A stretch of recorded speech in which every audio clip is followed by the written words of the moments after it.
আজকে হচ্ছে ৯ September. এক্সএমপিআর stock এক্সচেঞ্জের আজকের কার্ড কোনগুলো? চলুন আপনাকে দেখিয়ে দেই। আজকের কোন কার্ডগুলোতে আপনি ইনভেস্ট করবেন। রিয়েল এস্টেট ইন নাইজেরিয়া, এটি হচ্ছে আজকের প্রথম কার্ড। এই কার্ডটি আমি বাড়িয়ে নিলাম। আই উইল বি লাকিতে ক্লিক করে দিব। দেখতে পাচ্ছেন এই কার্ডটিতে কিন্তু 197% প্রফিট হয়েছে। এবার দ্বিতীয় কার্ডটি খুঁজে বের করব। দ্বিতীয় কার্ডটি খুঁজে বের করছি। গোল্ড মাইনিং টুলস, এটি হচ্ছে দ্বিতীয় কার্ড। এই কার্ডটিও বাড়িয়ে নিলাম। আই উইল বি লাকিতে ক্লিক করে দিব। দেখতে পাচ্ছেন এই কার্ডটিতে কিন্তু 128% প্রফিট হয়েছে। এবার 3 নাম্বার কার্ডটি খুঁজে বের করব। ভিডিওটি ভালো লাগলে অবশ্যই একটি লাইক দিবেন এবং কমেন্ট করে জানিয়ে দিন ভিডিওটি কেমন লেগেছে আপনাদের কাছে। অনলি ফ্যান্স মডেলস, এটি হচ্ছে 3 নাম্বার কার্ড। এই কার্ডটিও বাড়িয়ে নিলাম। আই উইল বি লাকিতে ক্লিক করে দিব।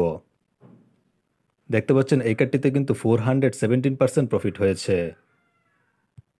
নিয়মিত এক্সএমপিআর স্টক এক্সচেঞ্জের ভিডিও পেতে অবশ্যই চ্যানেলটিকে সাবস্ক্রাইব করে রাখুন।